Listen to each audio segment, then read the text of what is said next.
Welcome to Between the Poles, the podcast where we dive deep into the heart of the pole community. I'm your host, Caroline. Here, it's not just about the tricks and the spin, it's about the stories, the people, and the connection that make our community so special.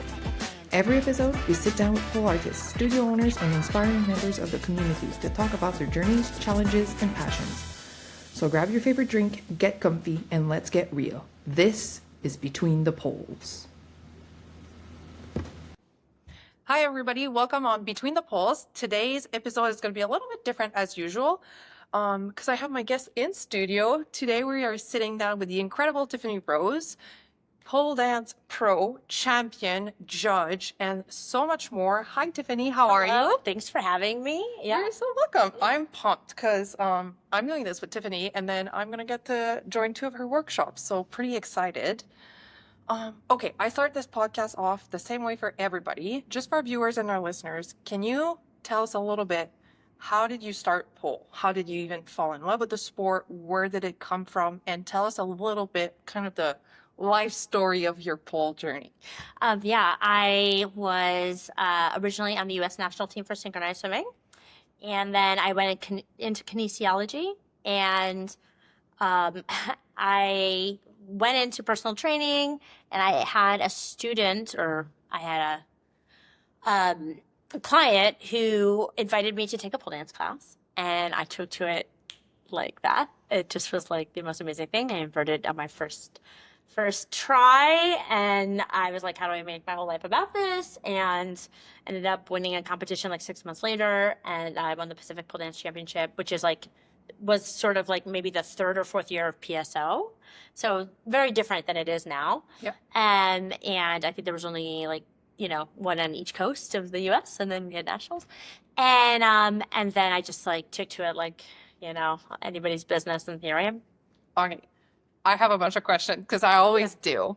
Because you already said you were able to invert on the first try, which is rare. I feel like we have 2 types of guests on this podcast. Yeah. People who were already really athletic. Yes. You were already a professional athlete. You're like, Fact. I can lift my body weight. I can do all this. Mm-hmm. What did you struggle with making the transition from synchronized swimming to pole? What aspect of pole was the hardest for you to kind of get a hold of? Oh, literally the hold. So my hands are very small, and I'm used to synchronized swimming. So it's my hands were like this. Yep. For 14 years. So to grasp. Yep. Was actually very difficult. So building my grip strength was something that I just consciously did. I would go home and do little reps with those little grip. I was gonna call them little claws, but little grips. Yeah, and I would do 15 seconds and then 15 hold, and I would do that five sets of those every day.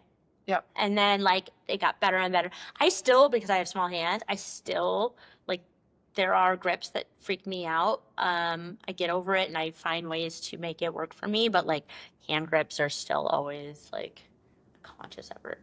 They're never going to be your favorite, most natural way to go about it. Yeah. I love how you just said that. You're okay, I struggle with grip, so I was I'm going to start doing exercise for this. Yeah. You really went full on athlete. I'm going to be great at what I'm doing, and I'm going to put in the work. Yeah. You know what? You're exactly right. Because it's a mindset. Because there's a lot of people I interview now, and a lot of students here, right? They're just I really enjoyed pole, and then I don't know, I got great at it. You're no, this is the amount of work that has to go into this, and this is how I'm going to drill it. Yeah. What kept you coming back to pole? Because you're oh my God, I loved it, and then I just went full. Why? What is it about it? There's a bunch of things. One would be interpreting music. Would be first and foremost interpreting music, because I'm an artist. I'm a lefty. I'm a classic dyslexic left-handed person, and people sometimes give artists a bad rap where they think we're kind of flighty and whatever. No, I think a good artist just bleeds for it, and I think that was the biggest thing was the musicality, and second is it was a very seamless transition between synchronized swimming because of extension, not wearing very many clothes, going upside down, flexibility, musicality. That was already something I grew up loving and doing since I was 4 years old. So it really was just so nice to be able to breathe and do it. Yeah. So I was like, this is amazing. But to what you said earlier about like just like grinding at things that you don't do well, I'm actually going to like I didn't even think about this until now. I'm gonna like bring it back to like Canadian roots. So Wayne Gretzky Yeah. also had a way of doing like unstructured play and like giving himself little games when he was growing up to become good at something. And I think most really, really good artists and athletes do that. They do like they play little games with themselves. Yep. And little ways to make themselves, and they enjoy doing it. And he did that like in the alleyways when there was no ice. He would come up with ways to drill, and I'm the same way. Like I'll do it in airports. Like I find little ways to like check my balance or like throw my leg in like up and like look in the mirror in a bathroom. Like just constantly like finding fun ways to learn. All right. I want to ask this question too, because I feel like pole is becoming like more mainstream, if we want to call it that. Mhm. And there's a lot of people that don't really know how it used to be back then, but back then's not that far out, right? Yeah. And I feel like a lot of like really well-known names are kind of getting lost because now it's a lot about like social media and who has like big platforms and Yeah. stuff like that. Yeah. Can you tell us a little bit about the competitions you've done and stuff like Yeah. that? Just so that for viewers and listeners that don't really know who you are, they Yeah. have a better idea of like how big you are in the pole Oh. world. Because like Thank you. I'm in awe, Oh. but I'm like, I want people to know like how Yeah. much of a big deal you are. Oh, thank you. I appreciate that. Yeah, back in the day, we used to have things like Miss Pole Dance America. We had USPDF, and we had. I mean, and Australia still like holds the torch for this. They have, Miss Pole Dance Australia, Yep. which they keep their big stars and they keep that it factor going. And then within the federations, pole theater is holding like has picked up the gauntlet and kept that going.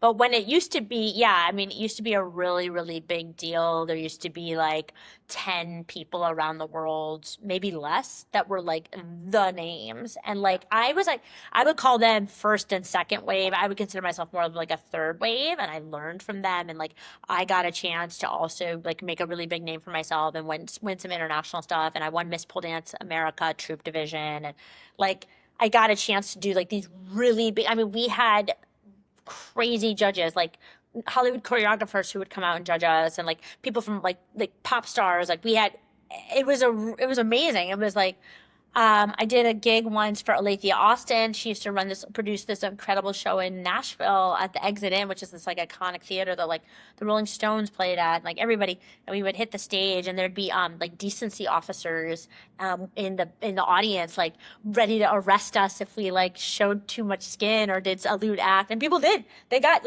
fined. Like I don't know if you know Lux ATL. She got fined. People like that.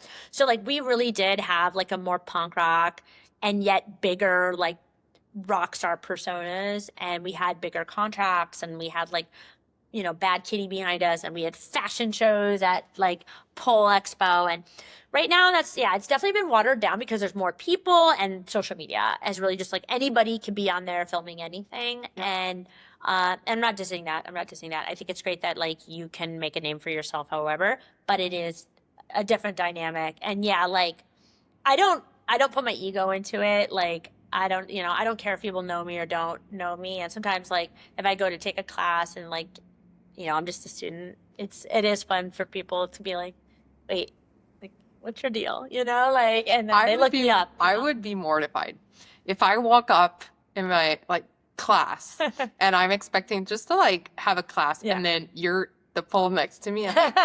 The fuck kind of level did I sign up? Did I make a mistake? Is this really the class I'm taking? I'd just be like tripping. Oh, you're very kind. I mean, honestly, I just really don't put an ego into it. I think because it would really kill my joy if I like compare the past to the present. And I also feel like that really would like make me feel old. Because don't you know, like there's a lot of old people who are always like, oh, back in my day, it was amazing. Yeah.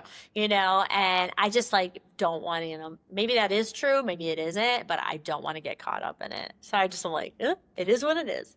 All right. I was really excited to have you on because I want to touch on something that I feel I haven't really touched on a lot with guests. We kind of touch up a little bit on it. For people that don't know, at this point, I've said this every episode. I own a pole studio. And because I own a pole studio, I have guest instructors that come, and especially people that tour just like you. Yeah. And I really want to touch up on like workshops and touring and all that thing. Yeah. Because you have been doing a bunch of tours. Yeah. And I want viewers and listeners to kind of have more of an idea of like your perspective on it. Yeah. Because I think it's something for like students to go to a studio and be like, oh yeah, I'm going to book like this cool, amazing guest. Yeah. But never really thinking about like the amount of work and like the amount of years it takes you to get there. Yeah. I will say this. So Tiffany was at my studio last year. So I have taken workshops already. And then she's back this year to teach more workshops because I really enjoyed you as an artist. And then we touched up a little bit on it with Michelle Stanek last time. I'm like, as a pole studio owner, when like the guest replies to the email, the contracts are good, and like there's just a level of professionalism. Right. And I feel you like embody that. I had such a good time like booking you, and I feel workshops were made like really nicely. Yeah. And I want to ask you, how did you start? When was your first workshop that you ever taught? Do you remember it? I don't remember. I've been doing this so long. And I'm like, Where was I? how do you build your workshops? Because you have a very wide offering. Yeah. So people can kind of book what works for their students. Yeah. How did you get to build that offering? Yeah. Like, how do you put something together? Okay. Actually, I do know that answer. So, well, first off, actually, I can backtrack. I think I know when I first started teaching workshop, I was invited to teach at Pole Expo. So I did come up with my offerings there. Just tons of research. I was teaching classes before, so I expounded upon those to build my workshops. To make my media kit, I've been just really blessed by seeing other people's, like seeing other types of artists and the way they do media kits, not just pole dancers. And then just having a ton of empathy from this, like a studio and a student perspective. So yeah, so if you send me an email, I just have a hard and fast rule. I answer within 24 hours, like hell or high water. Everyone's got it. Like the leader of the free world, well, not the one in my country, but in the past, the leaders of the free world had time to like go do their jog and go to a UN meeting. I can answer an email. Like I can do it. So I just prioritize the business. And I think that there's room to be a great artist and, keep a pretty level head. And if you can't, then hire a manager. I had a manager for a very, very long time. I don't need it anymore because I really have it down to a science. And my workshop offerings, although they do slightly change year to year, I do have some fan favorites. And I've had the blessing of, honestly, I'm almost always invited back to every studio, which is a blessing, and I feel very, very honored. But I think it's because I know what I know. I don't teach, even though I have a wide offering, I don't teach out of my comfort zone. Like you're not gonna have me teaching things that I know nothing about. I don't teach edgework classes. Not that I don't like edgework, but like, I'm just giving you an example. Like there are things that are like people's bread and butter, and for me, I've grown up with a certain aesthetic. I'm very drill driven. I'm very precise, and I also want to put that in the frame of being a creative, and that's my niche. And so I just kind of am like, I have something for a person who walked in or all the way, because we can fix and find things at every level, including myself. Something I really found interesting about your media kit, and to this day, this is my favorite workshop. You teach fake it till you make it. Mm-hmm. I thought that was so interesting because when you taught that last year, mm-hmm. I was like mid-pack intermediate polar. And a lot of the students I had at the studio were also mid-intermediate polars. Mm-hmm. So some classes that we took were like so hard that we didn't even get like the regressions. Mm-hmm. But then going to a beginner class, we're like, well, now we're bored. Right. And then we tried to like, you want to have those moves that look fantastic, but I feel like everything felt just so out of reach. Right. That workshop made us feel like $1 million. Yeah. Because they were things in the realm of possibilities. Yeah, maybe we struggled, but it was in the realm of possibilities. And it was so cool. And I thought it was like such a nice niche area that you were able to tap in. You're like, these are moves that aren't that hard. Yeah. You still need to be an intermediate. Like, Yeah. we're not lying to you. You have to be able to do a couple of things on the pole to get there. Yeah. But these are not that hard. You don't have to be the best poler out there Right. to be able to do these. And they look so amazing. Yeah. Yeah. And Thank you. I'm really impressed with that workshop. And do you have any any tips or Yes. anything like that for people that are Absolutely. thinking about putting workshops together? Yes. Tell us. I have two things to say about that. Number one, thank you for the compliment. Number two, yes, Fake Till You Make It is a bridge workshop. I highly encourage anybody who books me to book that workshop because it's so great for intermediates. It's a bridge between, I would say, a beginner and an intermediate, which it always does. To have the big, as a studio owner, you know, if some people consider themselves a beginner and they're way better than they think they are, and then of course you've got the people who think they're way better than they really are, and it all ends up in the same class, which is very, very difficult. And this kind of is a great equalizer. And the reason why I have the class and how I would tell people if they want to find those bridge classes or make those bridge classes as an instructor is quite simple. You have to sit and watch thousands of pole dancing videos. Not pole dancing Instagram videos. I mean, go on YouTube, watch every competition, watch every intermediate competition, and every level 2, 3, and then go and grind it out at the studio and bring a friend and then figure out, oh, that's all about turning the toe down so that your knee is really hooked in place and that arm is up and that elbow is in and it looks amazing on spin and it only works if you go forward. So you start to you're like it's like a little chemistry set. You're like in there and you're just like making your little lotions and potions because it's not just about a pose and it's not about Instagram. It's like you need to roll the tape, like be in there, like it's the movie montage of just like the person sitting and studying and they finally get the answer. Like that's what you do. And one great resource, just really quick, is I don't know if you know Iris Sparrow. She used to run Alloy Images. She's also in the Bay Area and in Pacific Northwest. She used to run Alloy Images. Alloy Images used to take all the photos for all of PSO. I'm talking her and her partner at the time did every video and every photo. Now, she taught in LA. Her repertoire, because she saw absolutely everything. Yep. And she is not this, I mean, Iris, you know this, isn't like this incredible athlete, but she has a great eye and she's a very smart person. So she would come in and teach a bridge class and she had this encyclopedic repertoire behind her. And so what I did is I was like, I'm going to do the same thing. I'm going to go through every damn thing. And I still do.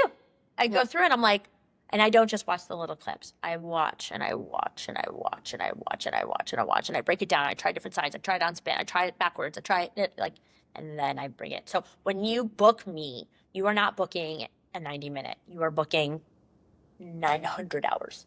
Yeah. Because I thought it's something else that you did really well last year when we did have those workshops. I thought you were really good. Like a student struggled with one thing, you're like, oh, that would look beautiful on you if you did this. Like the amount of progressions and regression that you just knew on top of your head. And now I'm like, oh, I get it. If you've been for years now, just watching and then training all these different, then you're like, I know so many different variants. Yeah, and so many different bodies. Mm-hmm. And so many different types of poles. Yeah. There's endless factors. Yeah. I have another question for you. Yeah. Because you've been in the game for a while now. Yeah. And I'm not really sure how to ask this. It's not the question like, how do you stay relevant? But at the same time, like, I love the fake it till you make it. Yeah. How, if somebody wanted to book that every year. Yeah. You're not teaching the same thing in that class every. So how do you. Yeah. Not keep up, but how do you make those workshops like. How you freshen them? Yeah. Yeah. Same process. So I teach all year long. I substitute teach in wherever I'm living at the time. And so, if I teach something and I basically get everyone to be my guinea pigs throughout the year so that I'm, keeping notes and I'm, putting them on my phone. Okay, people really responded to that. Or, oh, that would be a good one for this workshop. And so I refresh the workshops kind of just by, 365 going in, and again, nose to the grindstone at all time. I mean, that's the one thing about booking. To your point earlier about like, everyone, if you decide that you're going to teach workshops, okay, well, how long have you been pole dancer? Oh, I was not a pole dancer, but I was a gymnast. It's like, no, you need to be in this thing for a while, because it's not about you. It's about the girl who just showed up and what she can understand and how you cue her. Because all that cueing, that takes a lot of time to learn. You got to learn that every cue is not going to work on everyone. So you don't need to just know one cue to figure out the push pull. You need to know 10. Yeah. And that's something too that I really found interesting. And then tonight on the workshop you're going to teach, there's a lot of instructors that are going to be there, because that's something I took away last year. And I told everybody here this year, I was like, the cues as a teacher were amazing to hear, because for different body types, you have different cues that really helped. Yeah. And I was like, that for me was amazing, because then I was able to go away with those cues and then help other people when I use them. Yeah, which I feel is amazing as like somebody who tours and do the because I'm not dissing anybody, but not because you're an amazing polar, that you're an amazing teacher. They're two very different skills, and it's so nice having somebody who's like such a teacher. Like, thank you. Thank you. I like to be a teacher's teacher. And I do run teacher trainings. I've literally written 2 books on teacher trainings, and I do tour teacher trainings. And because watching, is there anything more joyful? I mean, you're a teacher. Is there anything more joyful than seeing a breakthrough? Like, is there anything else? Like, their win is your win, right? Yes. And I say this, and I guess it always depends, but like, I prefer teaching than pulling for myself. Like, I'm not an amazing puller, and I am fine with that. I love being your average puller. I do this for a hobby on the side. I love owning a business, and I love teaching pole. I get so hyped when somebody's been struggling on a move and they finally get it, and it's that one little tip, one little cue, that extra class that they took to condition on this. Like, I love seeing that.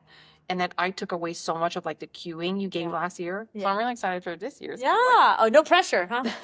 I wanted to ask you as well, how do you build your media kit? Like, how often do you refresh? Is it like every year, once a year you refresh, and that's kind of the offering for the year? How does that work? I generally do that. I'm really big on fairness, and I have to admit that like I only refresh it probably once a year, because of, I would hate for a studio to be like, oh, look at that workshop she's offering. That wasn't offered to me in 2025. Like, now whether that's really happening or not, I don't know. But I guess I just keep my little fairness ticker in my mind. And I do a refresh in around November, December of my offerings, and tweak a little bit of things. And, some things over the years have become like less in style, more in style, and verbiage and nomenclature has changed.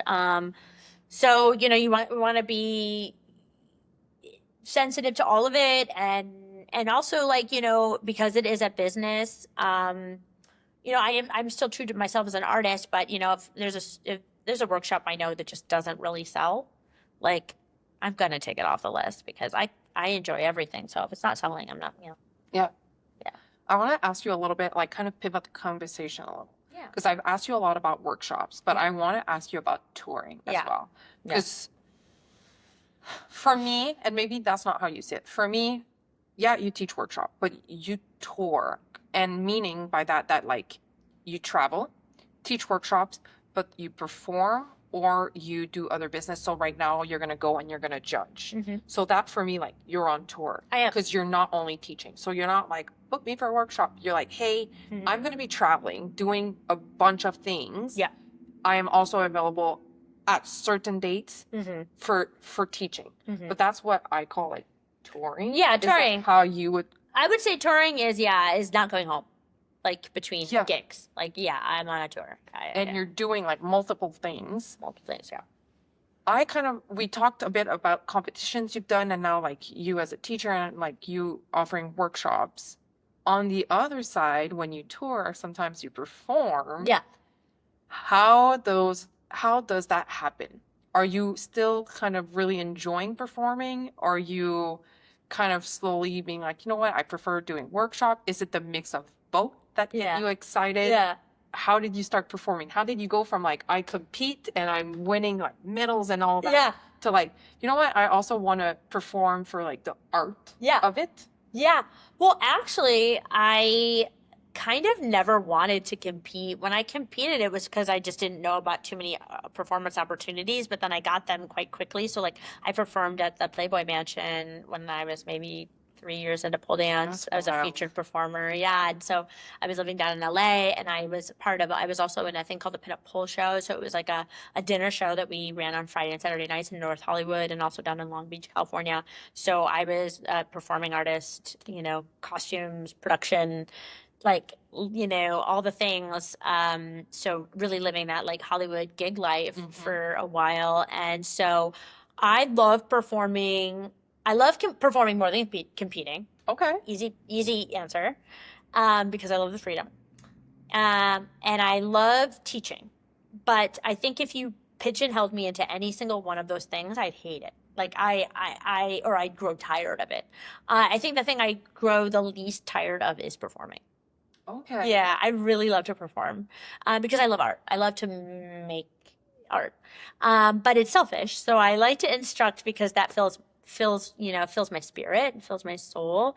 So when I'm on tour and I pepper in like performances, it's just such a blessing because the teaching is great and it's always there and people always like thank God and like knock on wood, they always need that and they want to learn and I love that. But to be able to have the opportunity to be called into perform is like, that's a dream. Okay, I have a question for you because I've asked this to other guests about competing, but I want to ask you about performing. Yeah. If you are going to perform, what is your process? Oh, how much time ahead of time do you need? How do you go about putting something together? Yeah, just can you touch up on that? Yeah, I do. I have it down to a science. 3 months. Okay. I take to put a piece together. Now, of course, if I get, somebody calls me from Los Angeles and just wants me to be like moving art on a pole for like the Concord car show at the Staples Center, then that's you just do your normal combos, whatever. But if I'm putting together a piece, like there's a theme and whatever, 3 months. The first month is cutting the music, gathering all my tricks and transitions, making the skeleton. My second month is just starting to do minute by minute. I usually have a full piece done in about a week and a half. After that, it comes really fast. So that first month, all the R&D, like I'm writing it out, I'm envisioning it, I'm calling I have a DJ friend in Berlin. She cuts all my music. I like send her the pieces. Does this work? Does this not work? Put that together. And then I'm calling my costumer. I give her 2 months to get it together, sketches, figure it out. And then I'm at the studio grinding it out.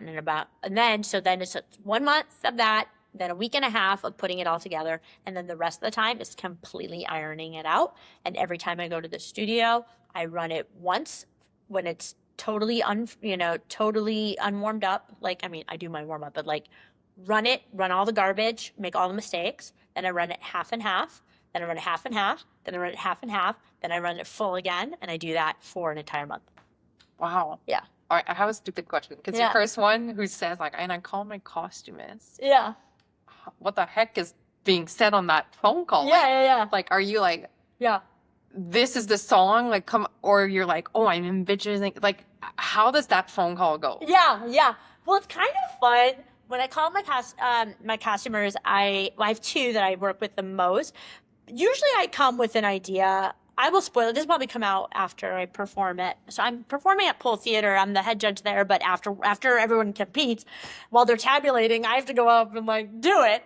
So for this piece, it became really, really easy to me because I've always wanted to do it. It was always in the back of my head. But basically, I wanted a costume that was like a spider web. Okay. And I'm doing a song by The Cure. I'm doing Lullaby, which is about like a spider coming to eat them. And so I had this vision for like a spider costume, and I, reached out to this wonderful woman, Belicia Raven, because I'd seen some of her work, and she does like, there's like a skeleton crow dangling, and the spider web sequencing that she did. Basically with her, it's just like, I have a certain body type. I need it to stay in place. Like I can trust that she knows that. And if somebody does good work, then like I will be all about them. The other person I go to is Brandon Graham in Vegas. He does like Carnival Cruise Line costuming. Was a pole dancer. I had him do my costumes before. He knows a woman's body. He knows bodices. Yeah. And so, but I will sometimes say, especially if they're pole dancers, I'll give them the piece and I'll go, what color do you hear? Okay. What color do you hear? What do you think? And I'll do it to my husband too. What color do you hear? So that's kind of synesthesia, isn't it? Yeah. Like, and actually my husband did. There was one recently. He's like, I think it's blue. It's blue. You know, and and it's kind of fun to like accommodate other people's vision a little. Because like if it doesn't mean anything to me, but they hear blue, great, it's blue. I find just so interesting because now a lot of people can compete. Like anybody, any level can compete nowadays. Yeah. But I find it interesting because I feel like, because I've seen people compete. Yeah. It shows the difference from like you getting something made and you being like, it needs to be this and this, from I'm wearing a Nike sports bra that I picked up from like. Yeah, I just went on Alo and grabbed an outfit. Oh my gosh, it makes such a difference. It does. And people inside of it don't know it, but then you go watch and you're like, oh, so much regret. I'm sure they feel. Yeah, people can smell it a mile away when you don't put the effort in. And the least you can do is you owe it to yourself. If you've been putting this routine together and then the costume is like your afterthought, that's the one thing that Hollywood really, really taught me is like, you've got to have a good package because they cannot see you past that shitty package. Yeah. Like, and I didn't make the rules. But like, if you don't come out there with a great costume, like.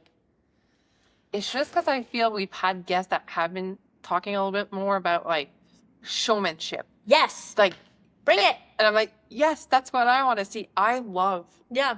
watching someone perform when I feel like every element has been put together in a way that makes sense. It's been curated. It's been thoughtful. It's been curated. And it shows your respect for your audience. Yes. And then I'm laughing because Tiffany went for dinner right before this. Yeah. And then I was just saying. Yeah, we were already together for a little bit. I love when people do like crazy, amazing tricks for their level. You do you. I'm yelling for you. Yay, boo. And then they give me like 2 little steps to pole number 2. Yeah. I'm like, no. Yeah. Why? Yeah. Why? Yeah. Why? Just do something else. Find a transition that fits. And the same goes for like the costume. Yeah. I so appreciate when I see like just beautiful. Yeah.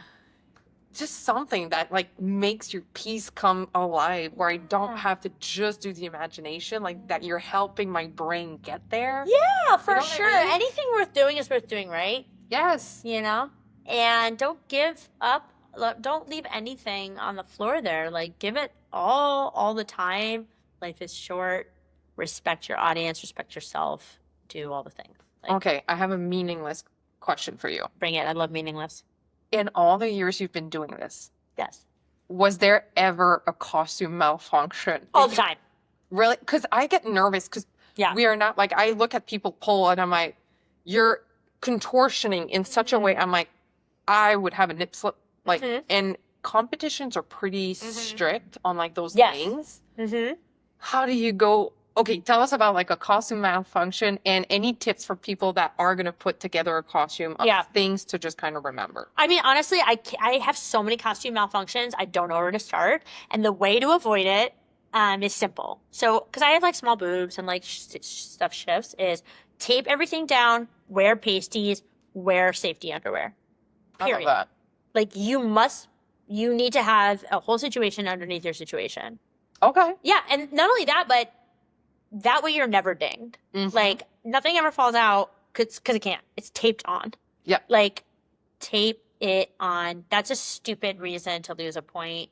Like no sympathy. As a judge, like put on some pasties. Like when you say tape it on, you just buy the double-sided tape and you just everything. Do double-sided tape. Do nipple covers. Do pasties, and then wear, skin-toned safety underwear. Yeah. If you are wearing something so small that you cannot wear safety underwear, you're already in trouble. That's like, don't bring that to a competition. Fine, if you want to do a show, like whatever. I don't care if you want to show whatever you want. Yeah.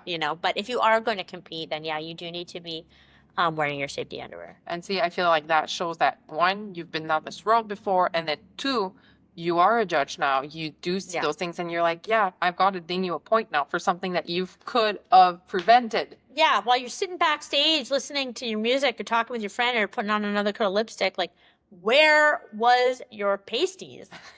Like, what were you? Come on. I love that. And I hope that viewers and listeners, like, take notes. If you think you're going to compete or perform and you're like, I could use this. Yeah. Here you go. You're welcome for me asking the question. You know, I should write a little list and put it on Instagram that's like the 5 or 10 things on everyone's list, like, to bring to the comp, you know. I feel like you could be everybody's, like, big sister. Thank you. Things that you have to have somebody tell you. Yeah. Like, listen, mentor. I've done this. It does not work. Yeah. You are better off going this route. And if they don't want to listen, they don't want to listen. Exactly. But it's nice to be told, like, oh, maybe you should think this through. Totally. Okay, I want to pivot this conversation a little bit because you are such a multifaceted person, because you have said you do teach teachers, right? And you call them, how do you call them? Not staycation. Oh, yeah. No, I do train-cation. Train-cation. Yeah. Here we go. Yeah. What do you feel is different between you teaching a train-cation and you teaching a regular workshop? Well, okay, so with my train-cation, so that happens in my home in Montana. I have a competition size room, 2 poles, and what people, like either one person or a small group, will come and actually stay in my house. I cook vegan meals. They stay for 3 days.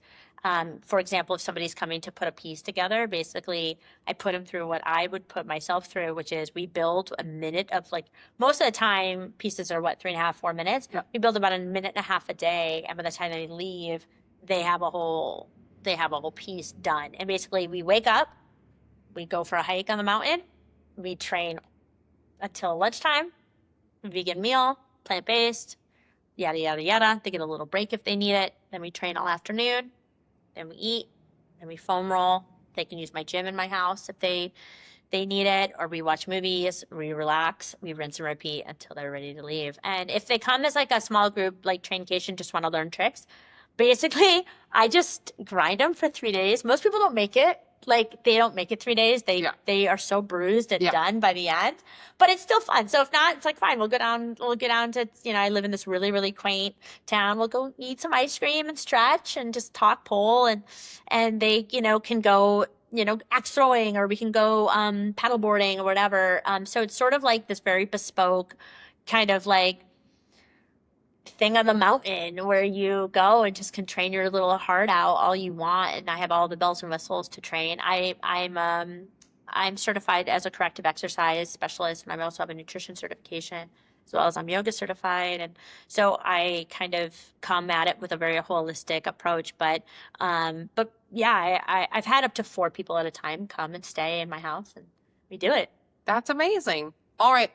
On that note, I will call it a day because Tiffany and I do have workshops to attend. I hope our viewers and our listener love hearing about this episode, as did I. If you want to book Tiffany or anything like that, all the details are in your Instagram bio. What email should people reach you at? Oh, yeah. It's tiffmock, TIFFMOCK @gmail.com.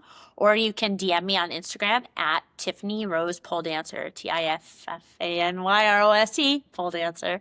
Thank you. And I will put Tiffany's Instagram details in the caption below so it is easy to find. And thank you so much for joining us this week's episode of Between the Pole. Thank you so much for Tiffany for being on. Thank you for having me. Thank you, everyone. Bye.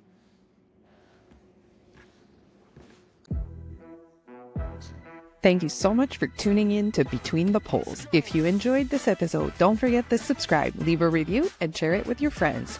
Stay connected with us on social media, and we'll see you next time right here, Between the Poles.